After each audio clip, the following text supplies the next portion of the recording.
you check the children. Show a little match sometimes. Hi, I'm Chucky. Wanna play? Sometimes that is better. You're gonna need a bigger boat.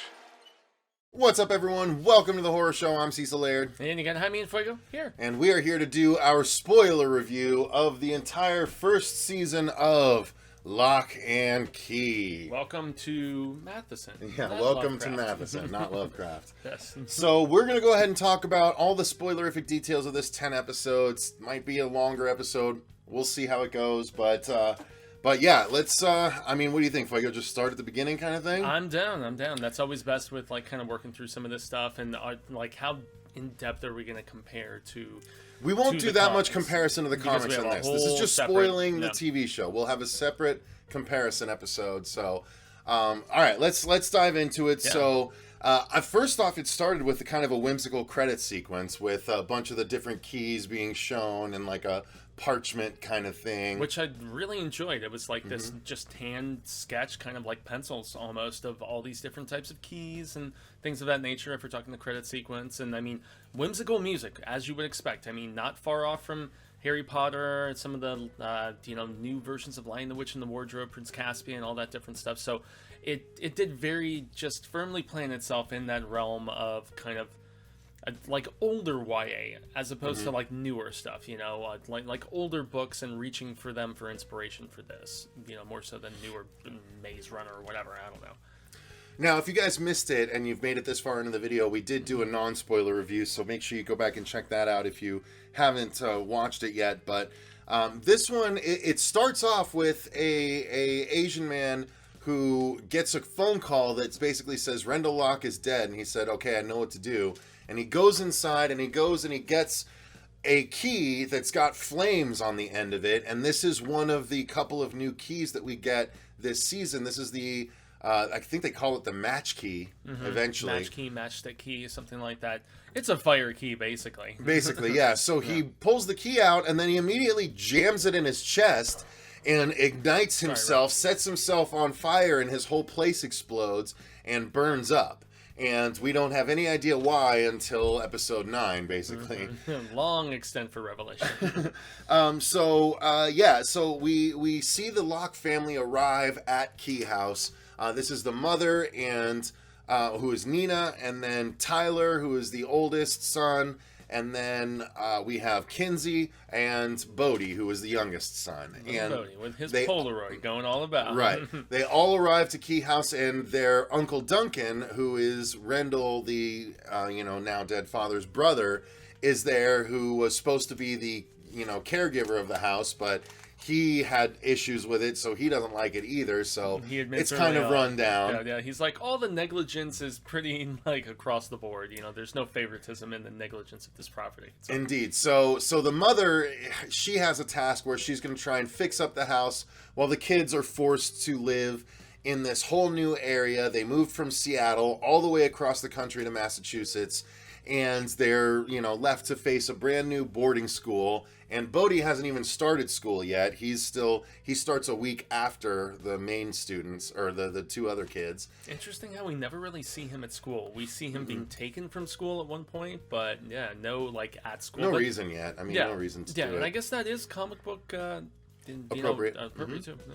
So yeah, they show up, and Bodhi starts to explore while they go to school, and we start to meet other people in Tyler and Kinsey's life at school. We meet Jackie, who becomes an eventual love interest, and we meet Scott, who is an amalgamation of both Scott and Jamal from the comics. Yes.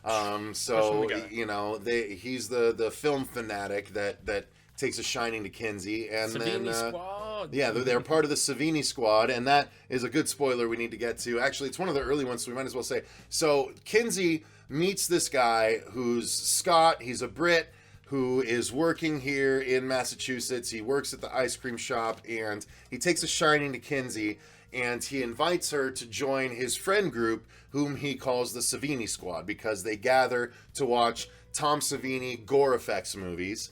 And one of the big spoilers is in the first episode or two, we see Bodhi trying to go to a local pawn shop to find some old keys, and who is the pawn shop tender but Tom Savini. Exactly. Yeah. Really funny. Yeah, nice little nod, and especially for the sheer fact that Joe Hill, took such almost second father type relationship with Tom when he was on the set of Creepshow, and he says that that's where it all just kind of went from, and he has such an affinity for him. So yeah, that was a cool little nod, I thought. Now, I wrote down notes of things that I just wanted to mention. Like you said in the last review, the pillars of the house are shaped like keys, so the production design is good. But very much so. We see there was a moment where Duncan is leaving the house, and he literally, as he's leaving, he flips off the house.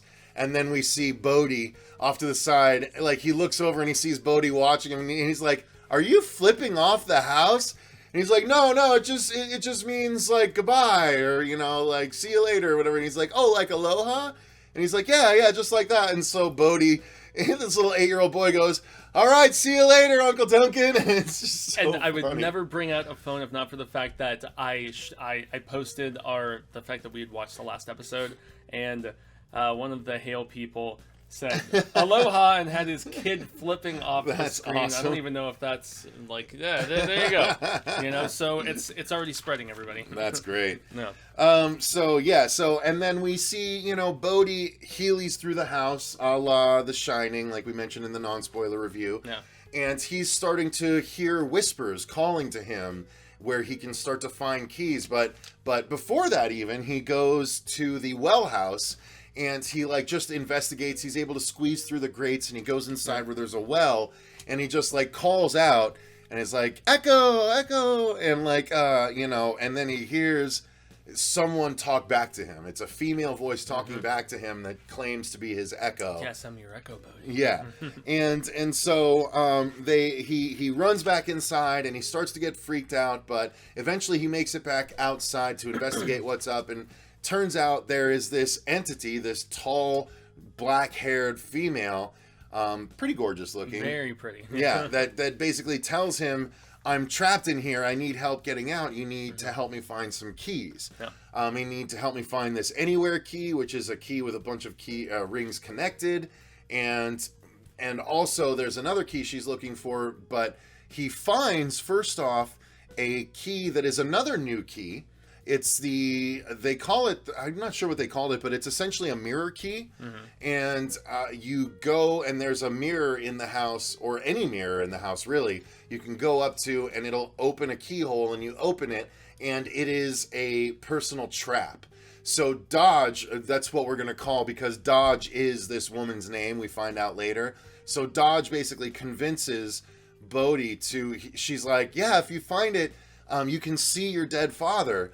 So show your mother. Yeah. And so when he opens up the mirror, he calls his mom in, because he sees that his reflection isn't just his reflection, but rather it's beckoning him in. And so he calls his mother, who also beckons her in, but she follows, and she goes inside and gets trapped inside the mirror. It's a trap! Yeah. So this is all stuff that's different from the comics. None of this happens in the Truly. comics. The mirror key doesn't even exist. Indeed. But he basically then gets Ty and Kinsey to help try and extract the mother. He goes and gets some rope out of the well house, and ends up, they use that in order to send Tyler in. And this is how both Tyler and Kinsey find out that there are magical keys. So in episode 1, everyone finds out, and so they manage to save their mother, and the mother is like, what the hell's going on? And they kind of explain, and she just kind of goes blank for a second, and then she's like, oh, hi guys, and we find out very rapidly that adults cannot see or retain any of the magic that happens in Keyhouse. It is only for kids. So once you are old enough and you graduate high school, you can no longer experience the magic inside Keyhouse. Regular So individuals. even if an adult experiences any of it, immediately afterwards they forget. And they don't know why, they don't know what's been going on. So they set up a whole thing with this first episode. So Fuego, what do you have to say about the first episode? I mean, I have a lot. I want to say a lot there. Yeah. No, I mean, lots of groundwork, lots of great camaraderie. I thought the whimsy, especially of Bodhi, was terrific. I loved the fact that they set up for him to have an entire week to explore and to, just start to amass stuff, start to familiarize all of the, viewers with this house and everything. And we also got, just the late groundwork of the fact that, okay, Tyler is going to have a lot more positive attention than his sister starting at this school, because of the fact that, you know, he's in the sports and she's more reclusive and like trying to find a clique, trying to find friends and stuff. And so he actually initially partners up with these two meathead types, and yeah, he goes to a party, he does his own thing, kind of is about to hook up with a girl, this whole sympathy, attention, and it doesn't really work out because of the fact that not only is he still, there's PTSD for pretty much every character throughout this entire even first episode. You know, the utilization of flashbacks is very strong in this, where certain situations just of everyday life trigger a recollection, whether it's Kinsey, whether it's Tyler, even I can't remember if it's the mother in this first episode, but we eventually get her later on and stuff. And so yeah, whether it's trying to put together a horror movie, whether it's, you know, like hooking up with a girl and then just, you know, seeing the perpetrator of this nasty crime against the father. I mean, yeah, you can tell these kids are messed up and they are trying their best to work their way through it. And I felt the pilot was very effective in, despite its alterations, really just setting the groundwork accordingly, despite its few little, you know, just unimportant alterations. I thought it was very strong in all of that regard, and there was some really I liked good, it a lot. Yeah, there were some really good emotional beats as well. There was one moment where Kinsey is invited to join the Savini squad, and she goes over and they watch a movie, and the crew around her starts talking about the final girl, how the final girl always fights back, and like you said, it's one of those times that it triggers a memory. The flashbacks are used very effectively in the early episodes of this season, because it's things that trigger these flashbacks, rather than people just like saying, oh, I couldn't tell you what happened before, and then like you zoom in and you see the flashback. This is literally trauma triggering the flashbacks, so it's done well. The and stuff with her holding Bodhi, man, was that's so the thing. It cuts to her, perfect. and you see that you see some of the early times when Rendell was attacked by this kid Sam Lesser, who went to school with Tyler, was friends with Tyler, that showed up and actually shot their father. He's the one that killed their father, which is why they had to move.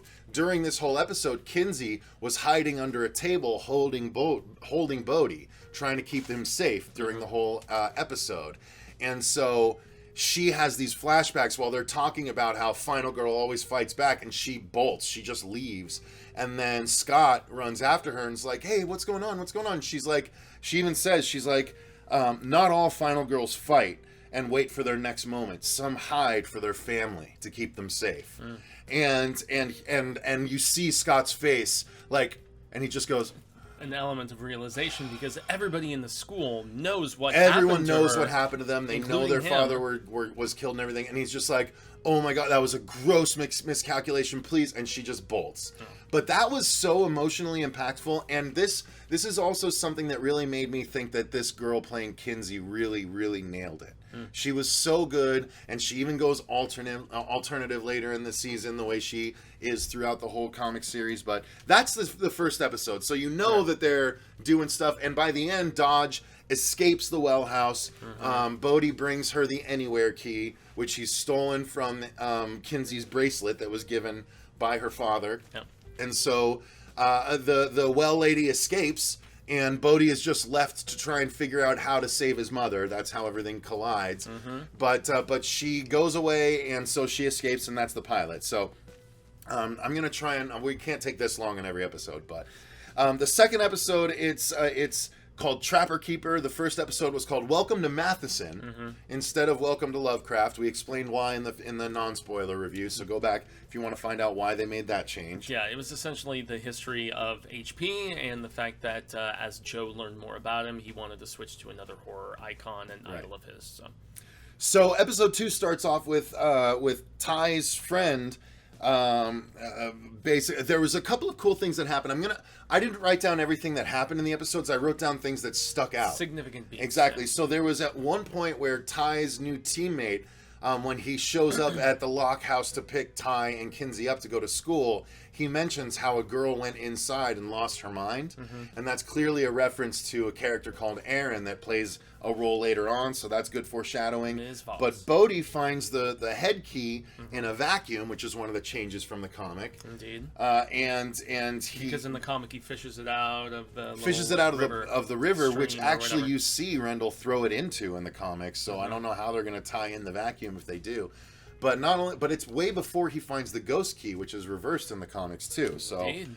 well, in the comparison, we'll talk about that. But but he can't figure out what the head key does. He has no idea what it goes to. He tries all the locks in the house, and it doesn't work on any of them. He has no idea, and that's what leads to the Tom Savini scene, where we find out that when Tom Savini turns around to look for old keys for him, he sees there's a little hole on the back of his neck as he's holding the head key, and he almost opens it, but Tom Savini turns around and gives him the keys, and he takes off. Eventually, he opens his head, or he doesn't open his head, he puts the key in, and then he appears behind him with a little magical trunk beside him that is essentially the representation of what's inside his head. And one of the biggest differences compared to the comic, and yet one that I felt worked. I mean, for a transition to screen, this was one of my biggest, just ones that I just cheer and applaud. And I feel like it was a great transitionary achievement, and just to make each person's head obviously distinctive with what's in there, but also How like it's portrayed. the setting and like where you're actually going and stuff. Bodhi's head is a giant arcade. And then Kinsey's head is the best. It was an MC Escher mall. So MC Escher, if you guys didn't know, he does all those paintings where there's multiple staircases, like at the end of Labyrinth, if you've seen Labyrinth, and all the staircases are going upside down and everything. That's based on MC Escher. So Kinsey has an MC Escher-esque with all the staircases as moving escalators, like in a mall, but it's a giant neon-soaked mall, and it's really gorgeous. The set design is beautiful, but it's really, really interesting to see. Yeah, visually especially, this is where I got the vibes of like, oh goodness, I mean, a Little House with the Clock in its walls and stuff, but I mean, like various other shows that had like this really bright color palette and whimsy and fantasy all just kind of mushing together distinctively. The other show I was going to reference is eluding me currently, but I mean, majestic presentation, and it showed obviously that, okay, you would have somewhere smaller for the mind of a younger kid, and then you have something huge like the size of a mall for somebody who has lived like, you know, twice as long. Pushing Daisies was the show that I was going to mention, as far as like a bright visual palette of colors and stuff like that this reminded me of at times, and that's a good thing, very much so. So also in episode 2 we meet Joe Ridgway, the English teacher that was also the English teacher way back when Rendell and his friends were around. So he gives Nina Locke, the mother, some key information, and that's the mother's story arc for the first half of the season is investigating. The whole reason she decided to move to Keyhouse was so she could try and find out more about her now dead husband. And so she slowly starts to peel back all the layers for the first few episodes. I know you felt it was meandering for her, but I actually kind of liked it. Yeah, I mean, over time, and she at least had something to do. She had a real backstory in this, and we'll get more in with the comparison video that we're doing later on. But yeah, she flipped houses, she, you know, painted, she did all these different things. Her character was actually a lot more, like, you know, fleshed out in this in comparison with both her mission in this and, you know, everything she did before, you know. And then we also meet the rest of the Savini squad. And when we do, we see that they like to film movies, right? We also meet the kind of bitchy popular girl of the show, Eden, I think is her name. Eden, correct. And was assisting initially with the project, but when we go to see them for the first time, the Savini squad, we see them all trying to film, you know, their own backyard project. And I loved the stuff that we saw. Like, they have a makeshift boom mic where they've actually converted a hockey stick into a boom mic. I thought that was really funny. And the skateboard too. And then the skateboard dolly, yeah, they have their tripod rigged up to a skateboard, so when they move the skateboard, it's like a nice dolly shot. It's all stuff that I did making films when I was first starting out. So that really spoke to me. I love that. So that little crew, the Savini squad, was really great. But making the splattering. We already dived into the Head Games episode, which is episode 3, which I think was the strongest, where we go into Bodhi's head, we go into Kinsey's head,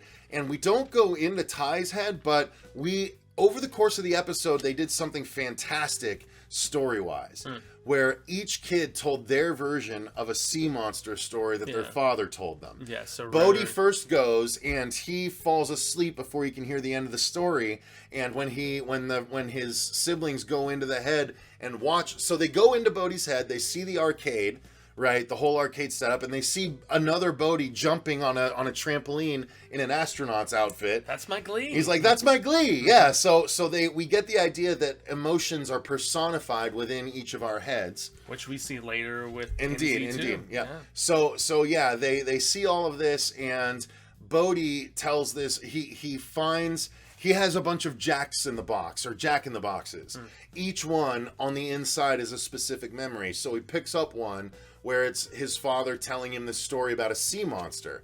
And he tells it, and he gets up to a point, and then the memory stops, and both Kinsey and Tyler are like, wait, what happened? And he's like, I think I fell asleep. And he puts the box back. And then later, when Ty and Kinsey go into Kinsey's mind, Kinsey's is that the mall, but her memory space is very much like Inside Out, except it's square memories instead of spheres, but they're all multicolored.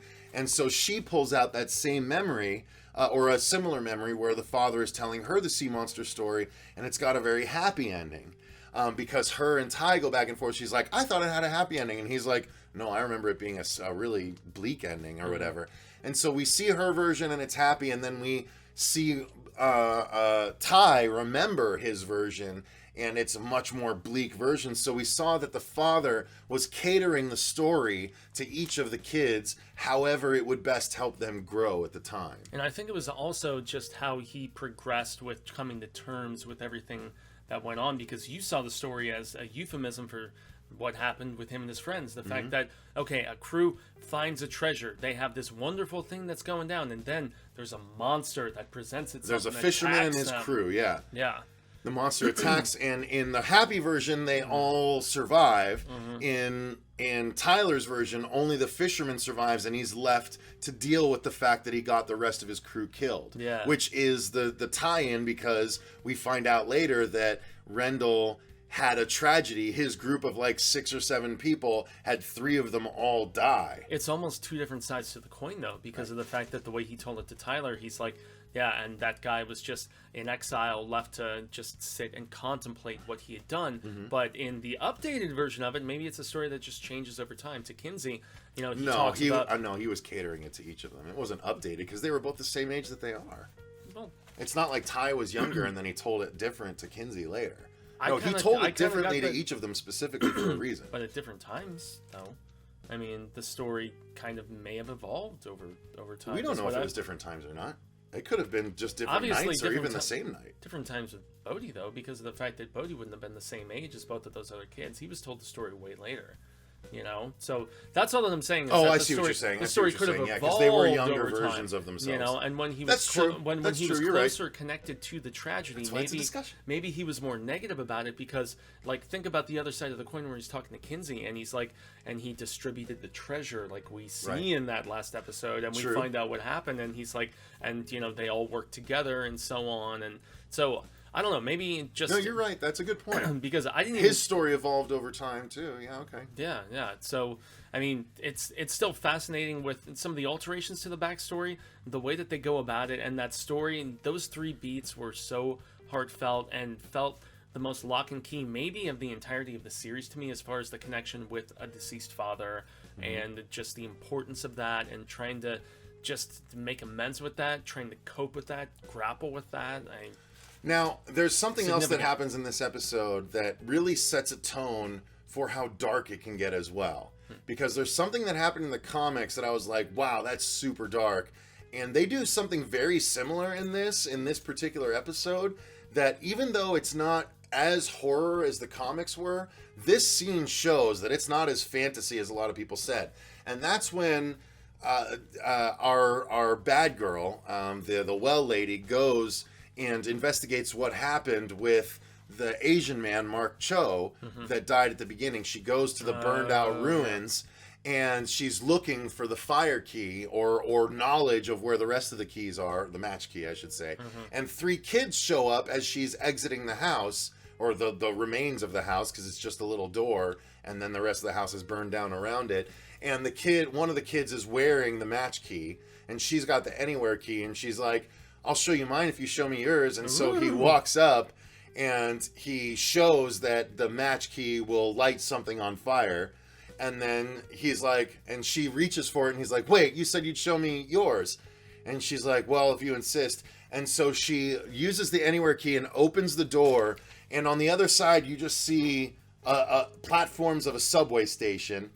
And she basically reaches and grabs the key and then throws the kid in there, and he tumbles onto the subway tracks just before a subway train plows through. Smart. You don't hear the scream, you don't hear any crunches or anything, but they show him roll onto the tracks and then the train come. Yeah. So, like, it is dark, dude. Yeah. She literally throws this 10-year-old kid onto subway tracks for him to get demolished.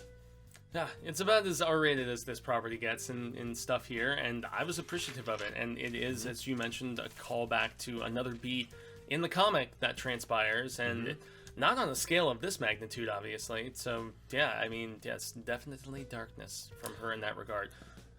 So yeah, we also see we see a new character that excuse me, has no legs, but has the kind of giraffe leg things. I'm not sure what they're called, but the prosthetics that allows some guys to run really fast. He's got that, and he starts playing a role. He's not from the comics, but he sort of befriends Ty after a fashion, and yeah, after there's some keying that he does for somebody parking in the handicapped and everything, and he's pissed about it. Ty kind of shares his secret and doesn't out him to the other, like, super pro jocked out buddies that he's made friends with. And so, yeah, they form a friendship from there. It's not like a main, like, thread line throughout the entirety of it, but he's like he's one of the more interesting minor characters for me. I liked him a lot better than some of the other ones that we got in this. Now, a couple of other aspects that were really cool in this episode were when they went inside Kinsey's head, and they went inside her memory of what happened when Sam Lesser showed up. Wow. You saw, I love the production design here. Truly.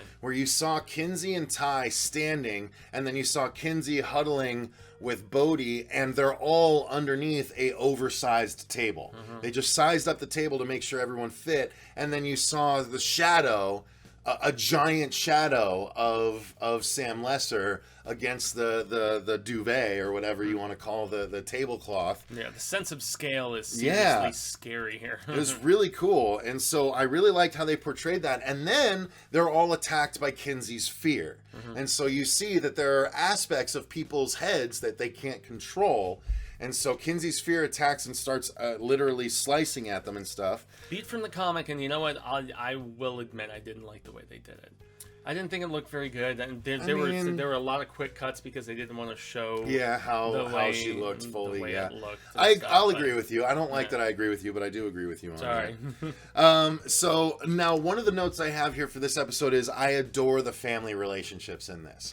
I just literally, this is where it's solidified that the Kinsey, Ty, Bodhi, Nina, and Duncan relationships, I was super invested in them all. I really, really liked their relationships. I thought the kids acted very much like siblings, and just like in the comics, that point where you see Kinsey flipping Ty off when he makes that little remark to her, and it's that kind of interaction through the whole series. I think they did a tremendous job with that. So let's move into episode 4. Again, we're cruising kind of slow, but I knew this would happen. Yes. So Kinsey goes alternative. She decides to take her fear out of her head. She goes in and literally shoots her or stabs her fear and drags it out of her head and buries it in the woods. And so now she's fearless, and she goes alternative. She dyes part of her hair pink and just becomes fearless and starts dating a couple of different guys, including Scott and Gabe, who we are introduced late in the game, who I have a theory about that Fuego disagrees. But Gabe is Dodge. Dodge is masquerading as Gabe. We get introduced to Gabe. I disagree. Dodge is 100% masquerading as Gabe. It's all past tense spoilery at this particular point. It's not. No, they confirm it at the end. Oh, I know, but come on. If this how, is a how can you deny it if they confirm it at the end? If this is no, I'm not denying it. I'm saying that I denied it initially. I wasn't on board with you. But if we're just This Yeah, is all this out is full spoiler. spoiler, Yeah. yeah. Exactly. This kid turns out to be another iteration because something they show in No, this. not it's Dodge. It's not another iteration. It's Okay, just Dodge well, in a different form. Okay, okay, proper terminology here. It's another incarnation. I see what you're saying. Incarnation, Iteration. Okay, I is get that a you. better? Well, I mean, yeah, I get it.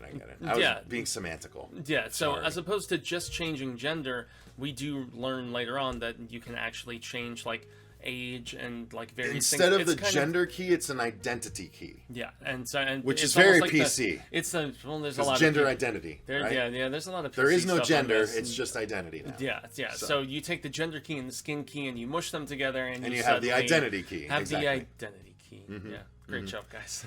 No, that's what they did. No, it's not bad. It's still effectively used, and you don't get the confirmation that I was looking for. They even, for people like me who were like, no, I don't think that's necessarily the case, even after you had called it, you get some confirmation in the end. But yeah, if we're still shifting episode by episode, yeah, man. Yeah, episode 4 had Tyler realizing he can put books in his head, right? And he throws a book in of the history of Matheson because he wants to impress Jackie. Yeah, well, first it's like the test subject is Matheson, and then he throws in all of the UK, like, London history and stuff because of her phone case. And so this is where it's delving more into the kind of like teen. It's funny kind though. of, It's what teens would. It's what the book would have done had it had the time to really do that. We just didn't focus on that aspect of their lives. I suppose. And now we also find out that Dodge can't take the keys from any of the locks, Which is something new he has that to we be can given get to into. them. Yeah. But only from the locks. So that doesn't work out. And we also see that Dodge goes and gives Sam Lesser the match key, and that's what Sam uses to escape. And that scene is actually pretty cool because he just uses the match key to carve the door, the handle off of his prison door, and then as he's escaping, he's literally just dragging the match key along the walls and just starting this rolling flame all behind him, and it was really dope. I really like that scene. Yeah. I mean, oh boy, it was either the 4th or the 5th episode when we got that. I'm trying It's to remember. 6 actually. It's 2 from now, but still. Yeah, but like she lays the groundwork after coming to visit him in prison, as opposed to speaking to him through like different means and stuff like that. But also having appeared to him, and we still get intermittent flashbacks throughout the entirety of this, whether it's like more backstory about how Sam got to the point where he was gonna kill Renner. We do have flashbacks where, okay, he was a troubled kid, bad story at home, all that different stuff, and Renner actually has Rendell. Man, I keep saying Renner like a dumbass. Rendell basically had Tyler. That's why Tyler. Gotcha. Yeah. Combining the names. Anyway, but so Rendell had his son basically doing a little snooping at one particular point that comes on later, but it's all because of the fact that he was the guidance counselor of this kid that he thought showed promise, and yet in the same right, he was like, okay, he's kind of unstable, he keeps getting there's one point where he's got the little pig that they're doing like the cutting up in biology class, and he's just like, he's like doing jingle bells with the literally, the dead pig. they're dissecting a pig fetus is what they're doing, and he literally picks it up and is like doing jingle bells with it around the thing. And they he also like slams it on a desk, and the intestines come out. After all the kids were laughing, so he just gets carried away and Goes too far. Yeah, so you can tell that he kind of has a good heart, honestly. Ooh, but I don't know about that. Well, at least in this, I feel like they portray him much more so to be Well, having okay, a when much Tyler better... talks to him when he's in the ghost or the head key version. Yeah, and He they does seem hug like a and all that different different version, stuff. yeah. I feel like agree. they give his character a lot more sympathy in this than they did in We're a this. little ahead of ourselves, though. Okay, yeah. But you're right. But yeah, we have flashbacks throughout, just to keep So it episode 5 is where we get introduced to the music box key. And this one where Kinsey and Ty are called to the music box key. It's the first time that the keys reach out to Ty and Kinsey instead of just Bodhi. Yeah. So they The find whole this music whispering. box key. Yeah. The whispering, of course, being the fact that the things that the keys are made out of are called whispering iron. And we'll get to where that comes from by the end of this season. So we'll explain where that comes from. But the keys whisper because of the iron that the bullets... Those of you that watch the show, the bullets that fire out, those are little pieces of iron that are eventually forged into keys. That's called whispering iron. That's why the keys whisper to people. Boom. There you go. Now you know. And knowing it's half the battle. Go, Joe. G.I. Joe! Bum, bum, bum, bum. If I have any memory, I'll throw the G.I. Joe thing in right there, but I probably won't. All right. They find the music box, and this girl Eden disses Scott, and so she brings the music box to school and starts to use it during lunch to try and humiliate Eden. And she, as in Kinsey doing this, right? yeah. And this is the first time we actually meet the other kid, Gabe, who walks up as they're using it. And if you didn't notice, Fuego, he does say, "Wait, it looks like you're puppeteering her." He knew too much about what was going on when he first walked up. It wasn't the first time we met him, though, because he was in the lobster. That was him in the lobster outfit. You're right. Yeah, so he was part of the club. You're right. He had been snooping for a while. He had been just I thought they hung out with an actual giant lobster. Yeah, he'd been kind of trying to snipe and investigate for a bit. And it was his prior presence that far back that made me wonder, okay, is that really? But, later on we find out the full extent. So, but that's where Kinsey and Gabe bond. Scott is kind of taken aback and turned off by how malicious they get using the music box and humiliating Eden and just making her just to orchestrate this big scene in our Hogwarts lunchroom, and she's jumping all over, she's rolling about, she's pouring ranch and ketchup all over her head. It's really, it upsets, really ridiculous. They get to a certain point where Scott's like, "All right, that's enough, guys." And Kinsey and Gabe decide not to stop, and so Scott takes off, and it causes a little bit of tension, but the tension doesn't really go anywhere. No, the other things that are big that happen in this episode are Kinsey and Ty find another new key, the flower key. And here's the problem. They find it in another urn. They smash another urn just like the Omega key later on, so they kind of took away that impact, I felt. Yeah, I was wondering if they showed whose grave that was that urn was I don't know. But the problem is you smash an urn for such a big thing later. Why are you going to smash another urn earlier for? It was in the Locke graveyard, and by this point we had. Was this the episode where we saw the Locke graveyard where Bodhi flew into that it was actually and everything? I think the second, or no, I think it might have been the third or fourth. Yeah, but it's something we'd seen already. But Bodhi finally discovers the ghost key. But when he goes flying around, we actually see that there is a cemetery, a Locke family cemetery, and we see that there is a guy by the name of Chamberlain Locke, who is an ancestor, and who 2 of the one-shots after this 6-volume series take place. 2 of the one-shots are about this Chamberlain Locke. So he shows up here in his ghost form as an advisor to Bodhi, and this is where Bodhi gets a lot of his information off-screen throughout the season. Yeah, and we have a painting of him in the drawing room as well, I want to say. But nonetheless, they go and they find this flower key in the cemetery, and they go and they see a tree with a giant glowing hole that they put the flower key into. Then all of these jars raise out of the ground, and earlier we find out that Duncan, the brother of Rendell Locke, has no memories of that time of his life. No memories from when they were younger. And yeah, careful. And no memories from when they were younger. And it turns out that all of these jars contain all of Duncan's memories. Scoop them out. They've all been scooped out somehow, and that's why Duncan doesn't have any memories. So the kids find them, and then finally the episode ends with Mrs. Locke finding Joe Ridgway dead. Yeah, which is a beat from the 2nd volume of the comic book, and his is one that I felt, even though he didn't get that much more screen time than we even see in the book, I still felt like way more invested this time. Way more invested. The actor, especially, who they gave him way more screen time. Yeah.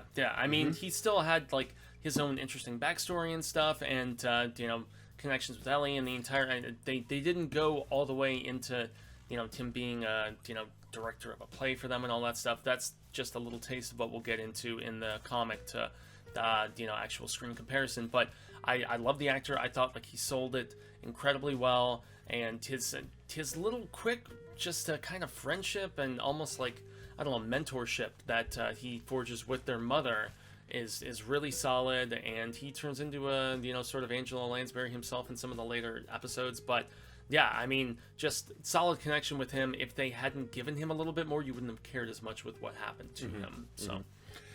So that leads us to episode 6, where it starts off with Kinsey trying to show Dunk his memories. So this is where it's reinforced, right? The first time we saw an adult dealing with key stuff was in episode 1 when they rescue the mom.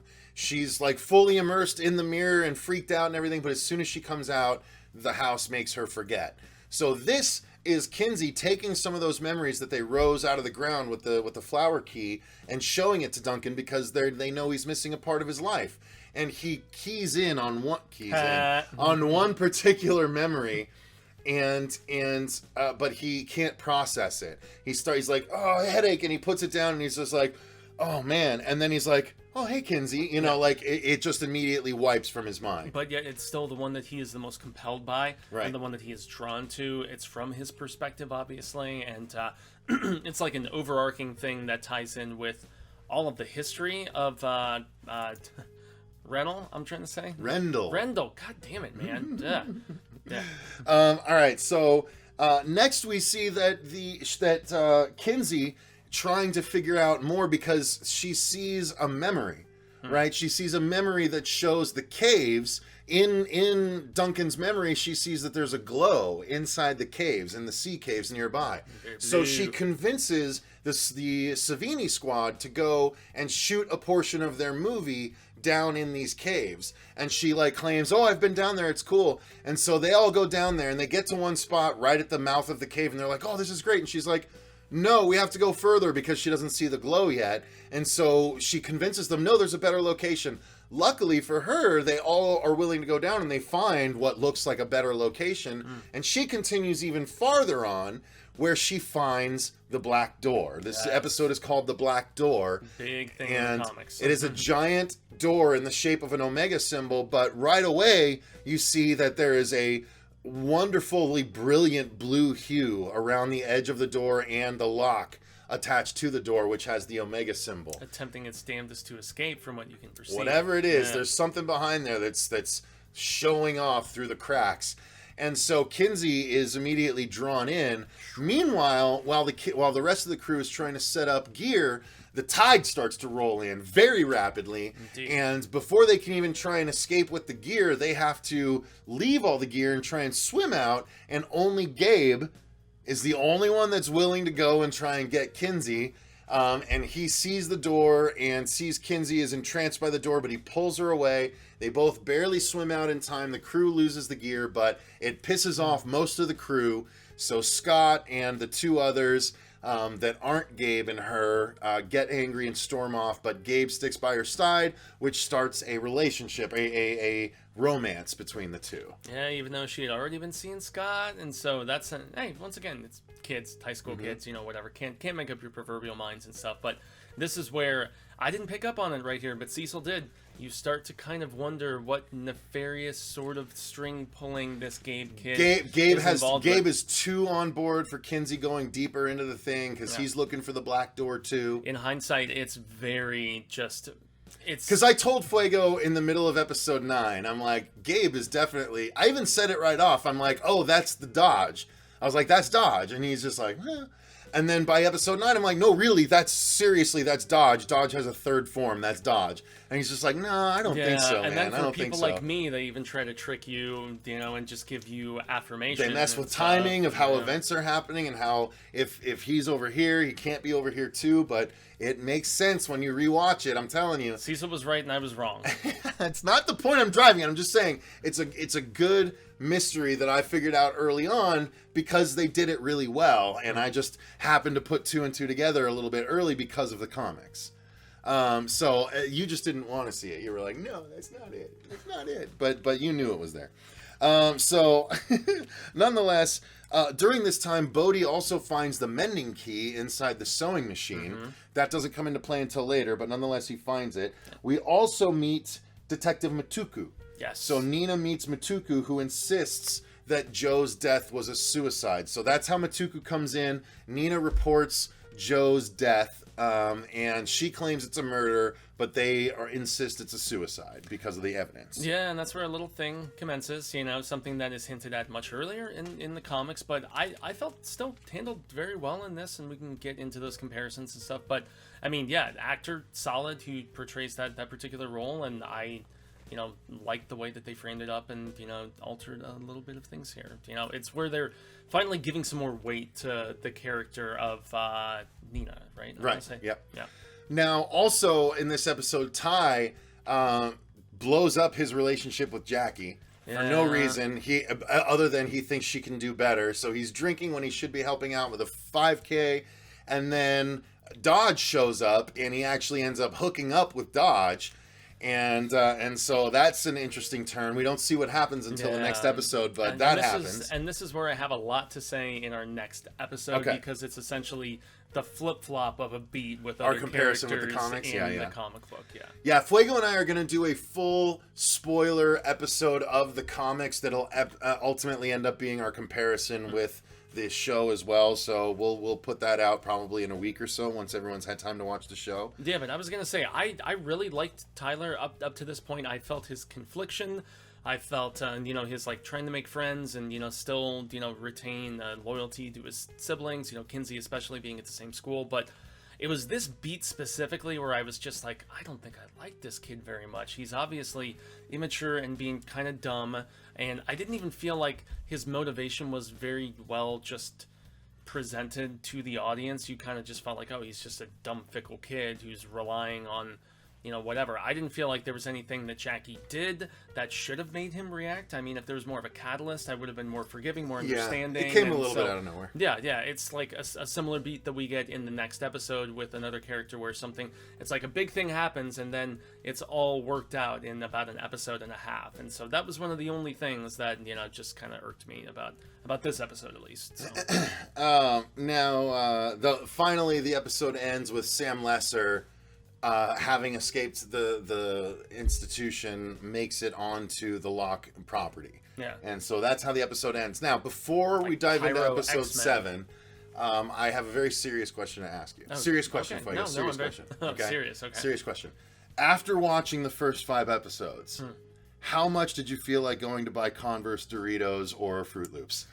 Yeah, it was very, very aggressive with its product placement, and it's something I kept mentioning to you. Like, after the Fruit Loops, I was like, okay. After the Fruit Loops were just framed up, like, Jesus Christ. But after the Cheez-Its, where Gabe comes in and he's like, craft services, and it's Cheez-Its, and he's like holding it right there. And then we had new print, little, yellow, different. Exactly. It's the taste of a new generation. And it's like they just only do things for money. And that's just really sad.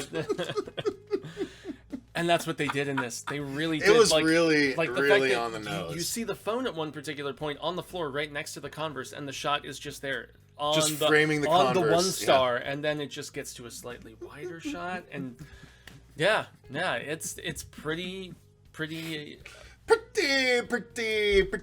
lame. Yeah, it's pretty obvious. It's overt. It is what it is. Get your money somewhere, I guess, guys. So it's episode not as 7. bad as Bud Light in that Transformers movie. But well, this is pretty bad though. All right, episode 7. Yes. So it starts off with Sam taking Nina, Kinsey, and Bodhi all hostage with a gun, taking the keys they have on them, but not finding the head key because they're trying desperately to hide it. Kinsey shoves the head key inside of a little stuffed whale just before Sam gets to them and takes them away. And so she lies to him about where it is, and like Ty has it. And so Ty shows up, and when he shows up, he sees Sam and tackles him, and there's a little back and forth, but Sam somehow gets the upper hand because he's got the gun, and finds out that Ty doesn't have the head key. And so Kinsey then says that she's buried the head key in the woods, where we know that she's actually buried her fear. Yeah. So she's intending to take Sam Lesser out there and have the fear attack him, or actually she's trying, because she buried a knife out there too. Maybe she's just going for the knife. But nonetheless, he takes Bodhi and her out while he leaves Ty and Nina tied up at the table. And they go, and so Kinsey tries to stab him with a knife. He stops her very handily and is about to threaten to shoot her when the dirt starts moving. Yeah. And Kinsey's evil twin, her fear, jumps out and attacks him and starts slashing him.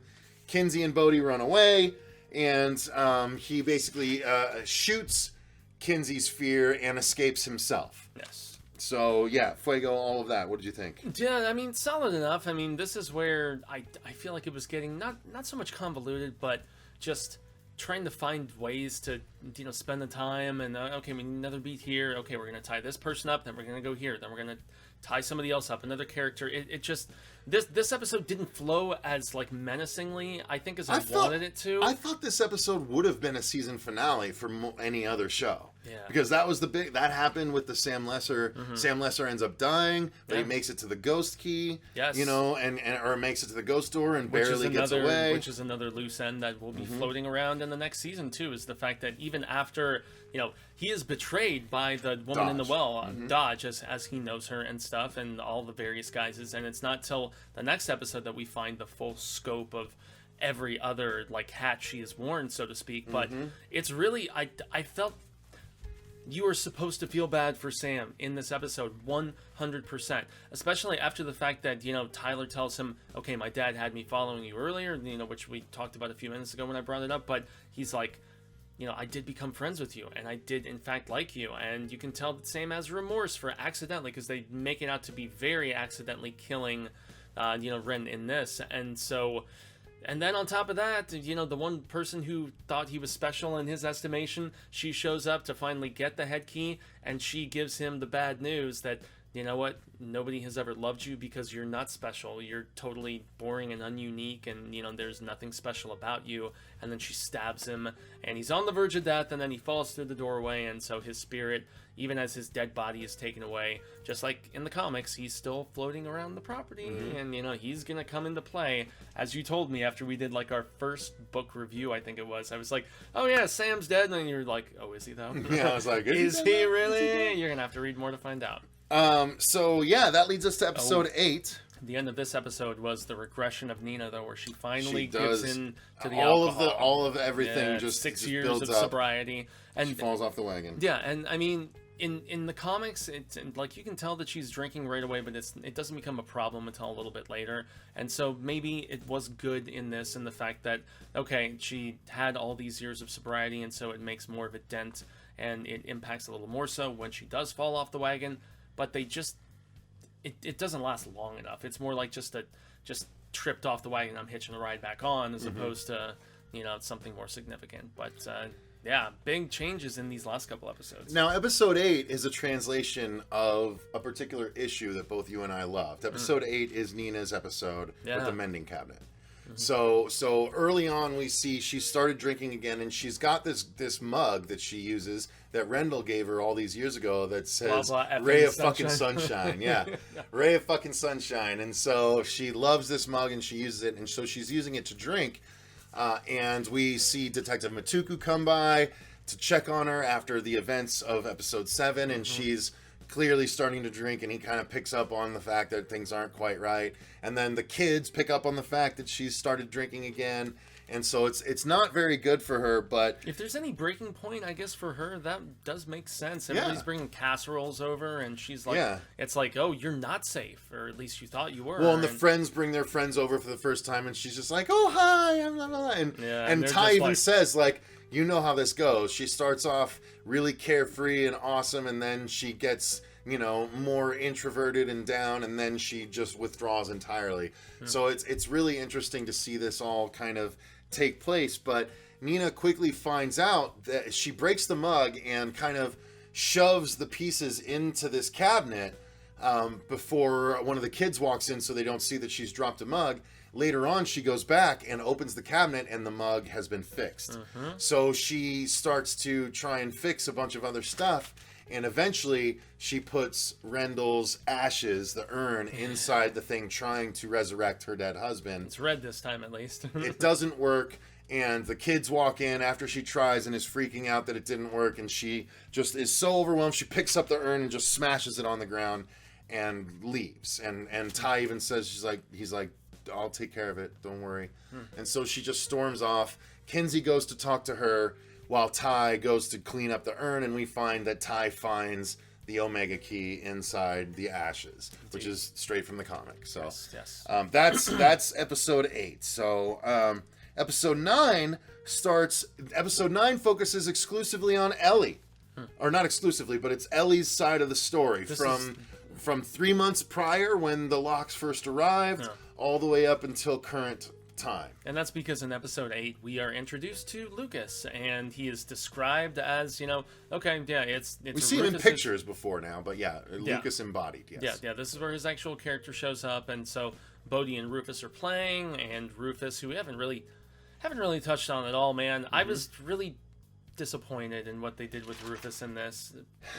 They sidelined him a little bit. Well, and also the age change and some other stuff. The age and change is a little weird. And I mean, we will get more so into that in the comic review, but comics aside, I just didn't feel like they gave him very much to do. And granted, he does have more to do later in the comic book, so maybe, that's the possibility. But yeah, I mean, Lucas, the new incarnation of the well lady, basically, that you see just the power that he, she, and demon, whatever the hell it is, has over Ellie, and then it's when we segue into episode 9 that we get all the background for where did this character come from, because they almost nonchalantly introduce him at the beginning of that episode 8. It's like, there's this new person there, and Ellie is telling Rufus, oh yeah, he'll be here for, couple months, maybe tops, and they don't really give any other explanation, and so the viewer is probably scratching their head. I feel like that was one that was primered more so for people like us who have read the comics to understand a little bit more what's going on. I feel like there might be casual viewers a little more lost, but of course it's only one episode until you finally get the explanation. So, and that's all the Ellie stuff you were about to jump into. Yeah, well, no, it's fine. But first off, she steals the Crown of Shadows from the Keyhouse, and we actually see that a time about a few episodes ago when Nina finds Ellie sneaking around the house, we find out that she was actually there to steal the Crown of Shadows for Lucas. The Crown of Shadows is what allows him to control a bunch of shadow creatures, but it doesn't work without the Crown of Shadows key. So she basically becomes an unwilling accomplice to Dodge, and we find out that everything that's happened throughout this season was indeed Dodge. Joe Ridgway was killed by Dodge, and then she was just left there because we're led to believe that she actually did it when the episode happens. Yeah. Right? And then she's just basically, unfortunately, stuck following what Dodge tells her to do because she's concerned about Rufus and stuff like that. So well, and that's one good thing that the flashbacks do here, not just this episode, but the entirety of the first season, is they tie up loose ends. The flashbacks, if you had any question about, okay, how did this beat transpire? What was the motivation here? What really happened Ellie here? tells the whole story. Yeah, it all flashes back. Tells the Locke kids about the night they opened the black door. And this is where we get like the full-on flashback, not just like flashbacks to our current characters. We're talking flashbacks to Rendell and the entirety. But not as much as we should have. I still think they've saved that for season 2 or 3. Yeah. Well, we'll learn about the play maybe, and like just the extent of their friendship beyond just finding the keys.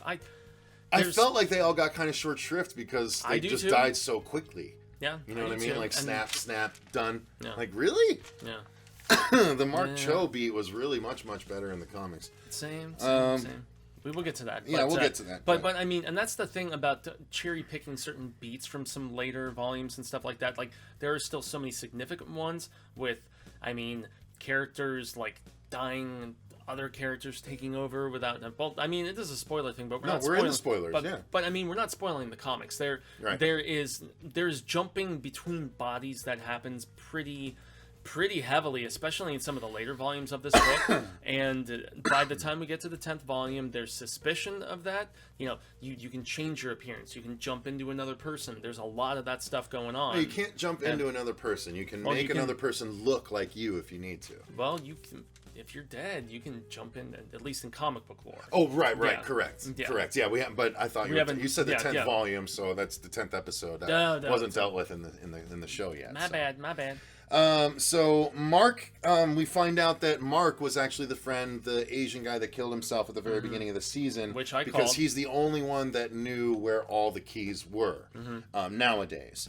Yeah. We also see that Kinsey's fear resurfaces and attacks Eden while at school, and so we see that happen, and it actually kind of brings Eden into the Savini squad.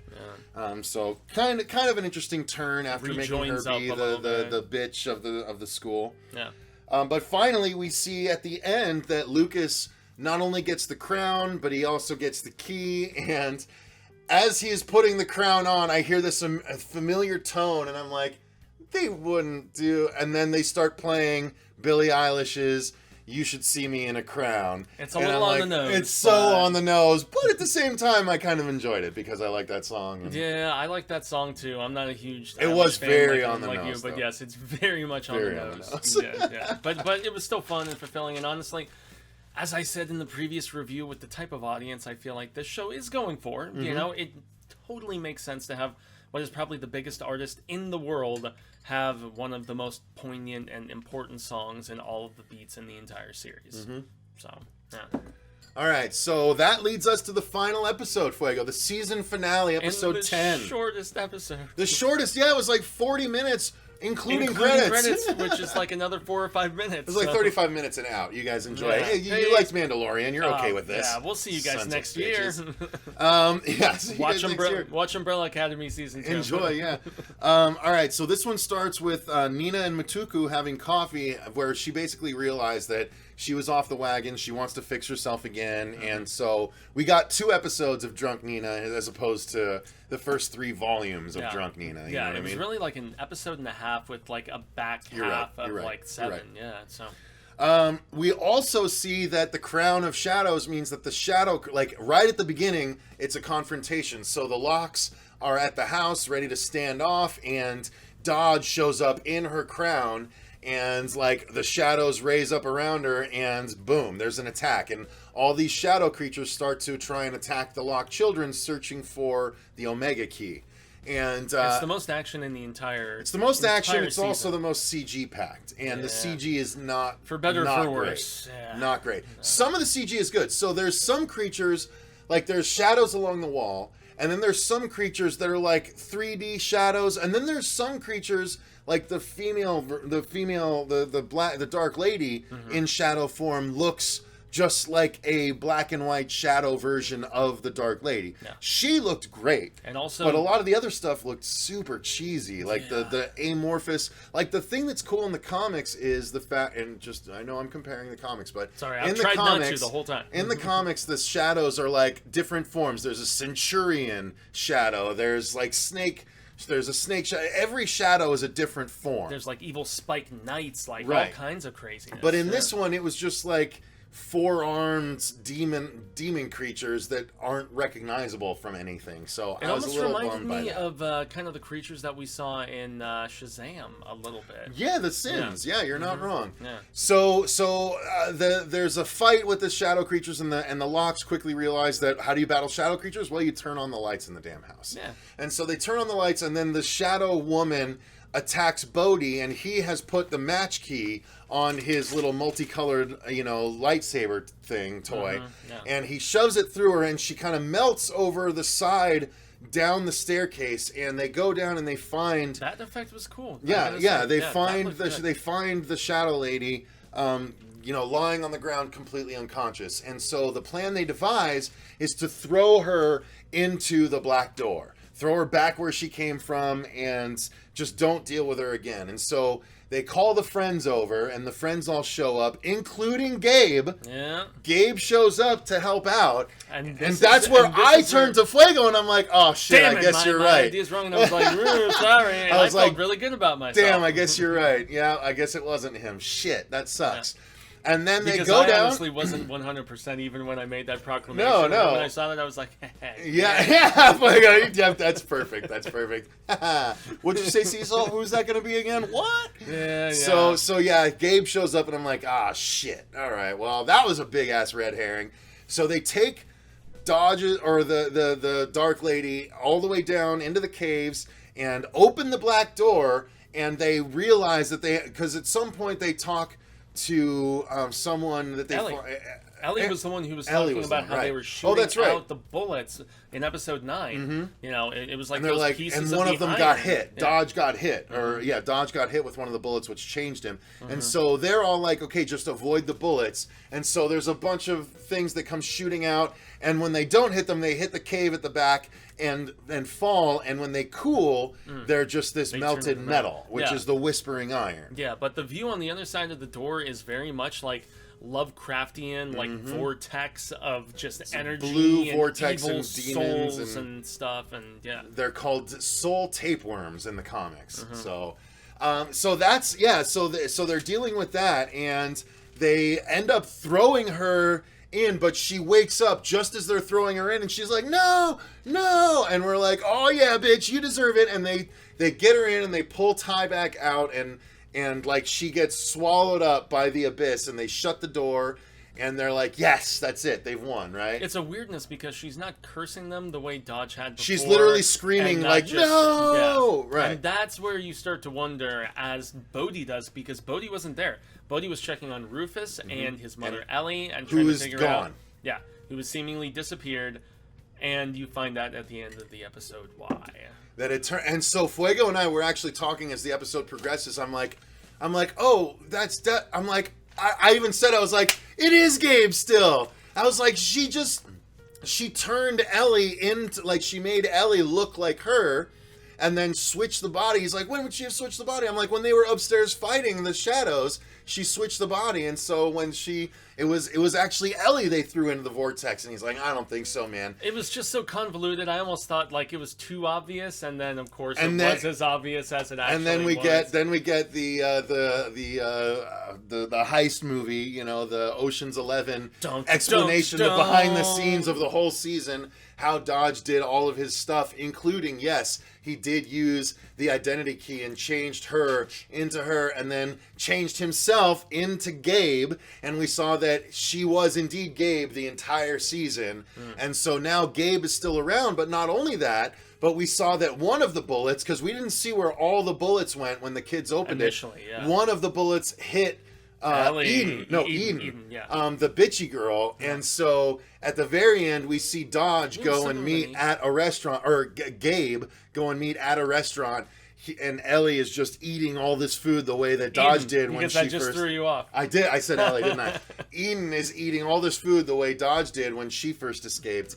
And so now there's two of them that are out. And that in and of itself is completely different from the comics. Yeah. Because Dodge is the only demon to get out in the comics. Yeah. And this is totally different. Yeah, and this is where, you know, I give the show credit for forging its own way. And even if I had qualms, and not just based on comparing it to the source material, I had qualms with some of the acting and some of the storytelling changes. That's everything. And whatnot. Yes, it is definitely everything. Well, there's one other thing. Yeah. One other spoiler. Okay, what was it? Cameo.